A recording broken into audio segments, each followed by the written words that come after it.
Bismillahirrahmanirrahim. Alhamdulillahilladzi faradat taubata wa harramal israr.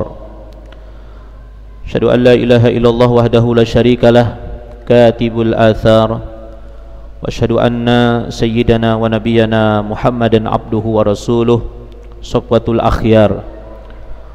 Allahumma salli wa sallim wa barik ala sayyidina wa maulana Muhammad alladzi narju syafa'atahu yaumal qarar wa ala alihi wa ashabihi wa man tabi'ahum bi ihsanin ila yaumil mahsyar. Amma ba'd. Subhanaka la ilma lana illa ma 'allamtana innaka antal alimul hakim. Tub 'alaina innaka antat tawwabur rahim wahdina wa'afina wa'fu 'anna ilal haqqi siratal mustaqim. La haula wala quwwata illa billahil aliyyil azim. Tsumma la haula wala quwwata illa billahil aliyyil azim. Tsumma la haula wala quwwata illa billahil aliyyil azim. Al-azizil alim kattaba wa yuktabu abadal abidin wa dahrad dahirin qala radhiyallahu anni wa ankum wa an jami'il muslimin. Ashabal fadilah al-mukarramun wal muhtaramun fi ayyi makan. Yang sama kita muliakan para alim, para guru-guru agama, para asatijah, para tokoh masyarakat sesepuh di lingkungan Masjid Darul Falah. Saya hormati segenap pengurus takmir Masjid Darul Falah beserta jajarannya, hadirin Bapak Ibu jamaah kajian rutin malam Sabtu yang sama-sama dirahmati dan dimuliakan oleh Allah Subhanahu wa taala. Mari sama-sama kita berbaharui niat itikaf kita dengan melapaskan bacaan Bismillahirrahmanirrahim. Nawaitu an a'takifa fi hadzal masjidi sunnatalillahi ta'ala. Tahjaku beriktikaf dalam ini masjid bagiku sunat karena Allah Ta'ala.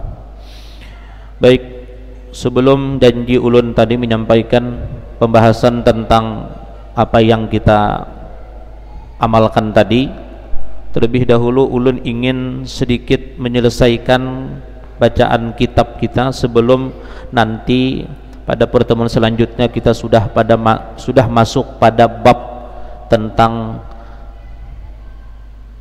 anjuran tidak meninggalkan bangun di tengah malam.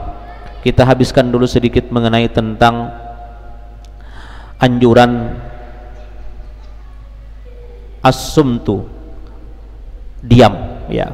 Ada sedikit lagi sebelum kita masuk pada janji ulun ingin membahas tentang sampainya bacaan yang kita baca terhadap orang yang meninggal atau orang yang mati. Bismillahirrahmanirrahim. Qala al-musannif rahimahullahu taala wa nafa'ana bihi wa bi ulumihi fid darain ay ad-dunya wal akhirah amin. Wa kana Syekh Abu Bakar Ibnu Ayyash rahimahullahu taala yaqul, dan adalah Syekh Abu Bakar bin Ayyash rahimahullahu ta'ala dia berkata, qasratul kalam tansyapul hasanat kama tansyipul ardu bu'dal ma. Banyak bicara atau suka omong, banyak bicara yang maksudnya tidak ada faidah, itu menyerap akan kebaikan. Kama tansipul ardu bu'dal ma, sebagaimana bumi dapat menyerap air yang jauh. Nah, jadi ya banyak pandir yang kada kakaruan itu, banyak omong itu, apalagi isinya mengaramput wara, arti isinya ya bohong, dusta sebagainya, maka itu dapat menyerap ya kebaikan-kebaikan yang ada pada orang itu sebagaimana bumi dapat menyerap ya air yang jauh. Wa kana al-Fudail rahimahullahu taala yaqul, dan adalah Fudail bin Iyad rahimahullahu taala yaqul berkata, man adda kalamuhu min amalihi qalla kalamuh. Barang siapa yang menghitung pembicaraannya itu daripada bagian amal, maka sedikit kalamnya. Jadi kalau hendak ya, kalau mau apa yang ia keluarkan itu bagian daripada amaliyah, maka hemat bicara. Nah, hemat bicara artinya yang dia bicarakan itu adalah sesuatu yang berfaedah aja, maka itu dijadikan sebagai amal. Wa ma warisul hikmah, dan tidaklah mereka ahli sufi, ahli tasawuf al-hikmah, mendapatkan hikmah, illa, kecuali bisomti, dengan banyak diam, wat tapakur, dan banyak bertapakur. Jadi ahli sufi itu ketika mereka mendapatkan ilmu hikmah dari Allah, maka dua cara mereka ahli sufi: melazimkan diam, tidak banyak bicara, wat tapakur, dan banyak bertapakur. Ya, banyak bertapakur. Tapakur itu apa? Tapakur itu dalam kamus Indonesia adalah renungan, itu tapakur. Perenungan, memikirkan, pengheningan cipta, itu tapakur. Ya. Kalau arti secara luasnya tapakur itu adalah merenungi dan memahami ayat-ayat Allah di muka bumi dengan tujuan untuk meningkatkan dan menambah iman kita kepada Allah Ta'ala. Termasuk nih, kalau memang corona ini memang ada, sambil kita pikirkan, ya Allah, makhluk kecil aja sekian berapa apa sebutannya itu yang kecil itu, tapi luar biasa dengan adanya corona ini membuat bukan hanya Indonesia tapi seluruh negara itu was-was. Mestinya itu banyak bertapakur, mestinya banyak bertapakur. Ya, salah satu penunjang bertapakur ya banyak di masjid. Jangan masjid ditutup, mulai pancing pulang nih, ya sudah siang tadi bermamai di masjid tadi, ya banyak bertapakur, ya. Oh iya, ya, artinya hanya makhluk sekecil corona itu dapat membuat semua orang itu menjadi ya tadi, ya kacau semuanya gara-gara corona ini. Wal waro, dan sifat waro, ya.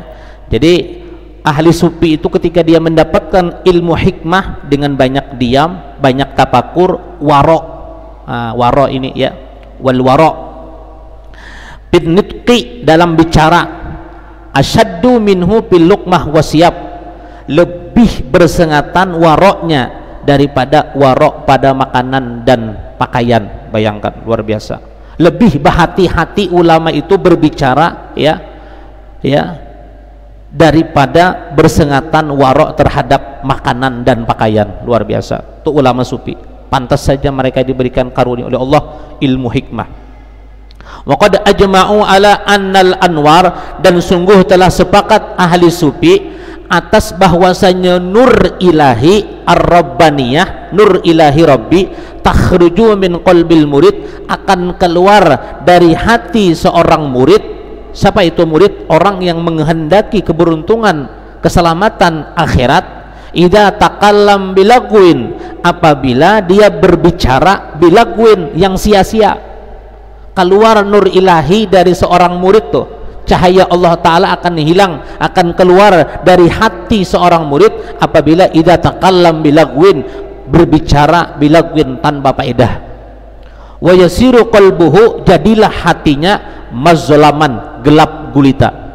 Wa annahu mata in hadama ruknun min arkanit thariq tabahul baqi, dan bahwasanya apabila telah hancur salah satu unsur daripada unsur-unsur jalan menuju Allah Ta'ala, ya, maka yang lainnya pun akan ikut hancur juga. Kalaunya sudah hancur satu daripada rukun-rukun, ya, jalan thariqah menuju Allah Ta'ala, itu kan ada ilmu thariqah, ada ilmu syariat, ada ilmu thariqah, ada ilmu hakikat. Thariqah itu jalan menuju Allah Ta'ala, ya, dengan berzikir tuh jalan tuh, ya, jalan supaya dekat dengan Allah, jalan supaya ingat lawan Allah, berzikir.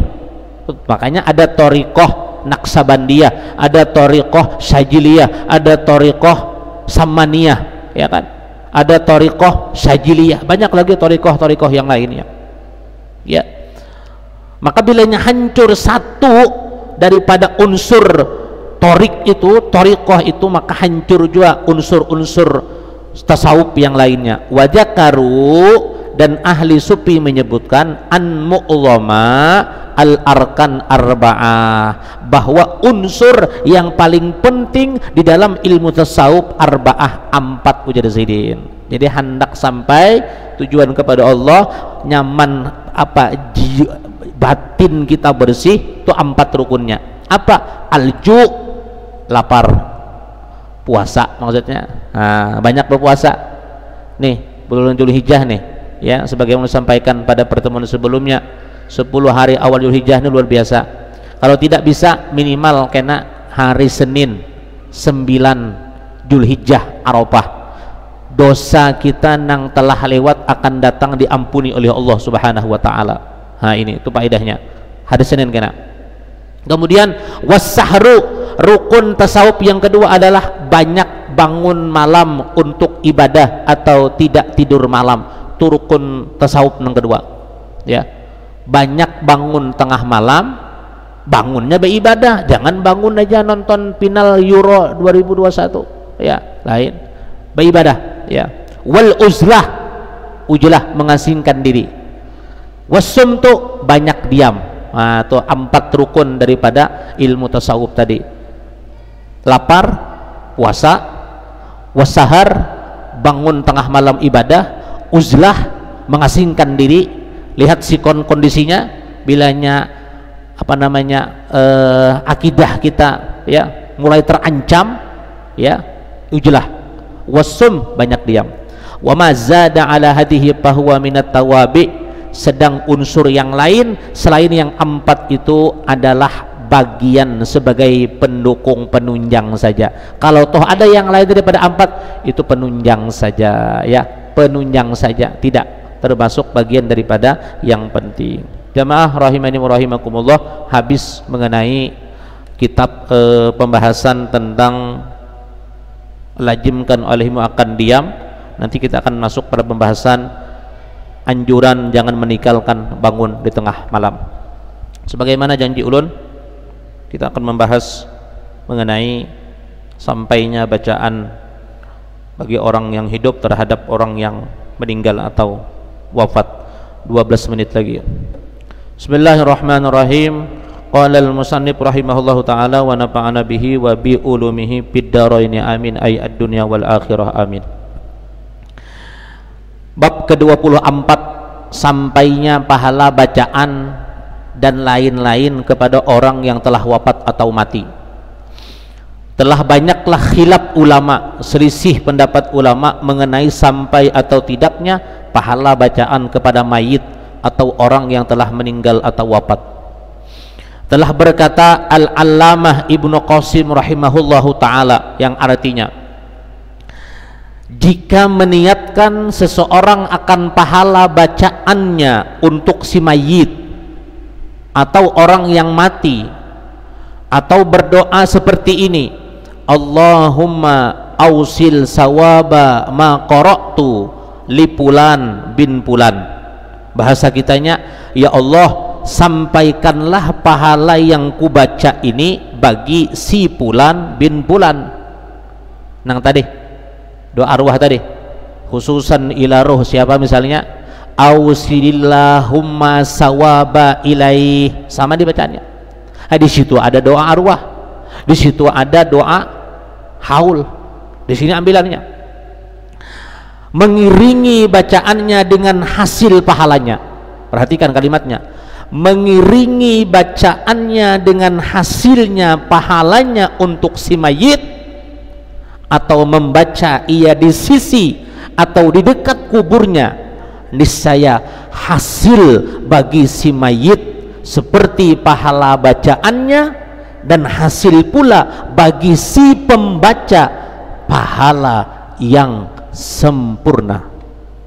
Jelaslah? Jelas? Nah ini kita percaya juga aja, mati pian kita bacakan dulu nah, kita percaya juga iya. Sedang sudah ya, orang percaya, yuk mati dulu kita bacakan sama-sama sini ya, sampai kada ya kalau nah jelas ya. Maka jikalau gugur pahala yang membaca karena ada yang menggugurkannya, seperti dikalahkan oleh dorongan dunia, seperti membaca ia disebabkan karena upah semata, maka selayaknya tidaklah gugur seumpama pahalanya bagi si mayit.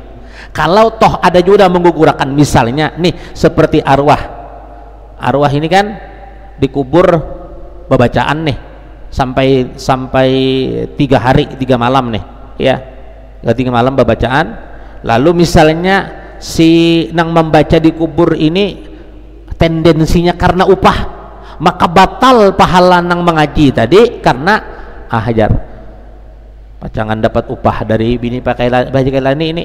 Nah, batal pahala mereka tapi tidak batal pahala si mayit tadi. Nah ini ya, tidak batal pahala si mayit tadi ya. Nah ini kemudian sesungguhnya dapat kita ambil dari perkataan Al-Allamah Ibnu Qasim rahimahullahu ta'ala bahwasanya Al-Allamah Al-Jamal Ar-Ramli rahimahullahu ta'ala berkata, dengan sampainya pahala bacaan dengan niat semata dan sekalipun ia tidak berdoa sesudah membaca, meskipun kadada doa setelahnya apabila ia meniatakan sampai bacaannya, meskipun kadada doa khusus. Tidak ada doa khusus, Ustaz ulun kada hafal doa arwah misalnya, ulun belum hafal doa haul jamak, tidak mengapa diniatakan sebelumnya, ya Allah saya baca Yasin, saya baca Quran, saya ibadah saum, saya ibadah haji, saya niatkan untuk orang tua sampai haji contohnya. Kenapa harus sampai? Makanya ada badal haji. Kalau tidak sampai itu maka Rasulullah tidak mengajarkan yang namanya badal haji, ya kan?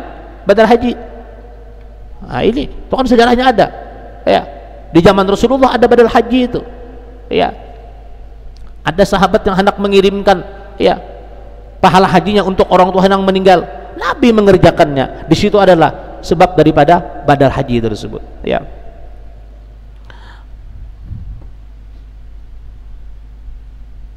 Tujuh menit ya.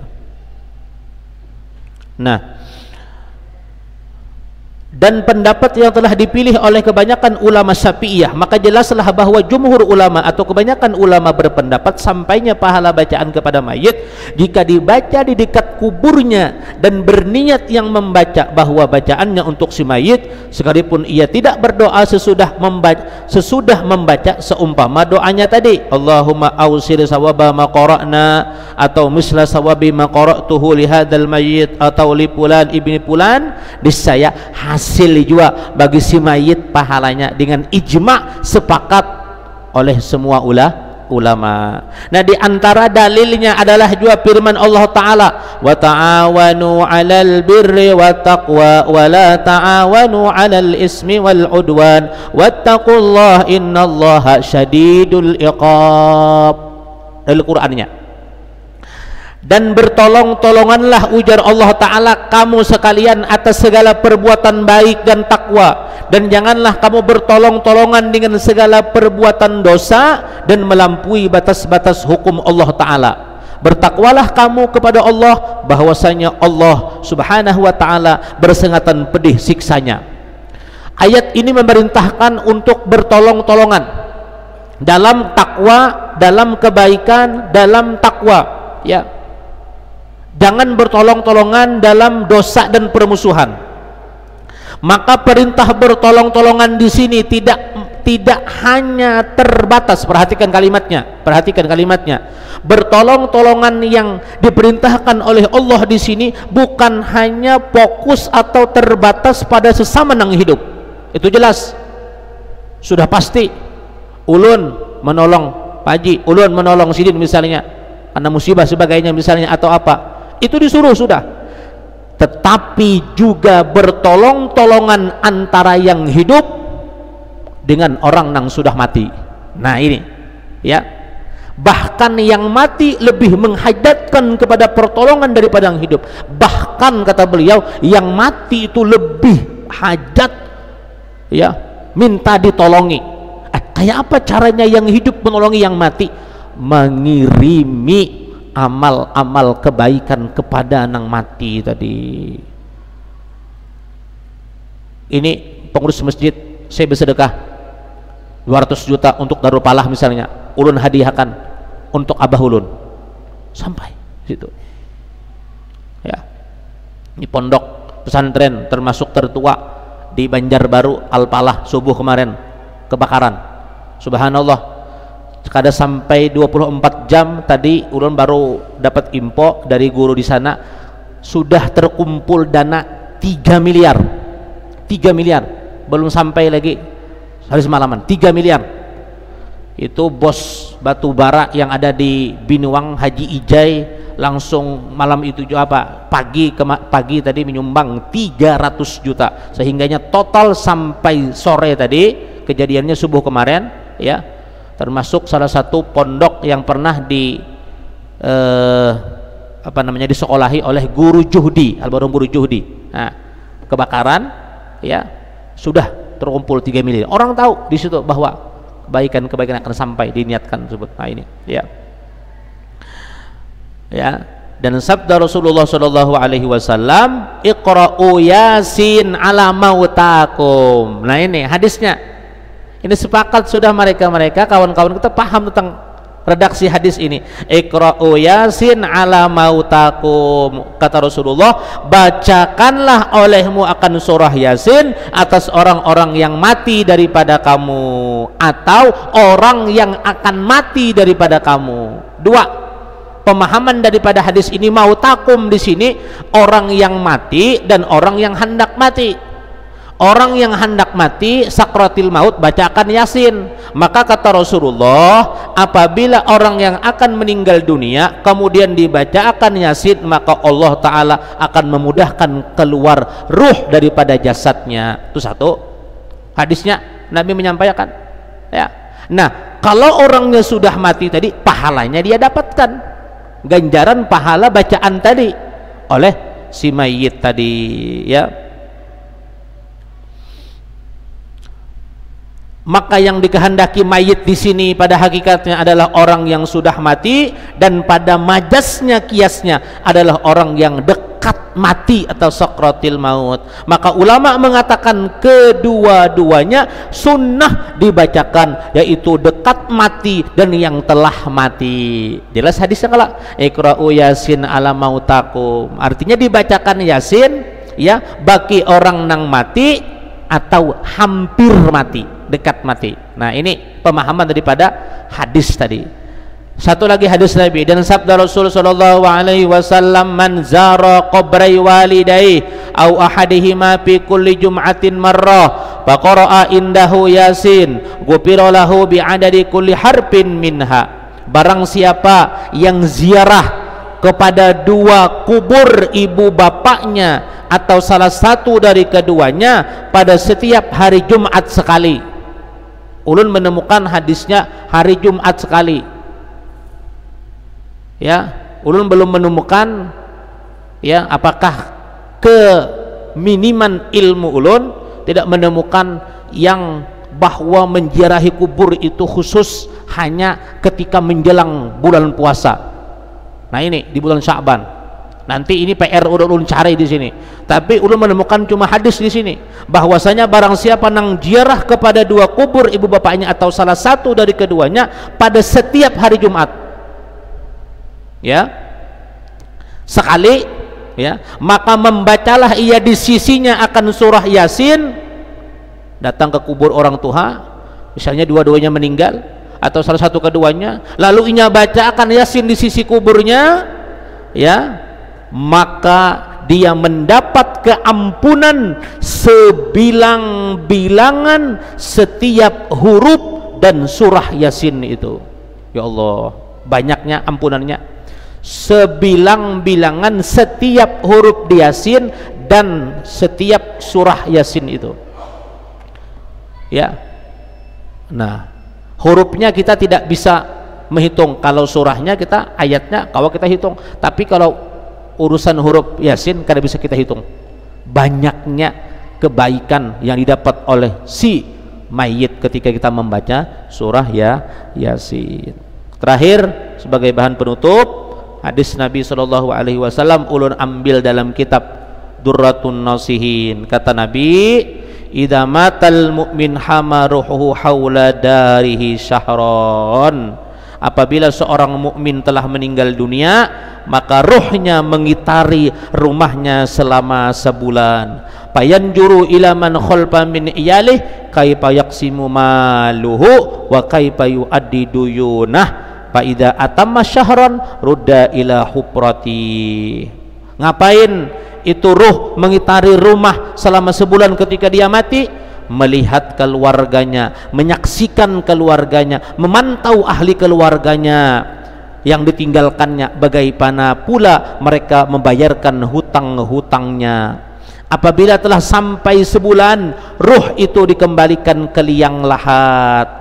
Fayahumu haula qabrihi sanah wa yanjuru may ya'tihi wa yad'ulah wa may yahzanu alaih fa idza atamma sanah rufi'a ruhahu ila haisu yajtami'u bihil arwah ila yauma yunfakhu bis-sur. Apabila telah sampai sebulan, ruh itu dikembalikan ke liang lahatnya, kemudian mengitari keliling kuburnya selama 1 tahun. Ngapain itu ruh? Melihat siapa saja nang ziarah ke kuburnya, siapa nang mendoakan untuknya, dan siapa yang berduka cita atas kepergiannya.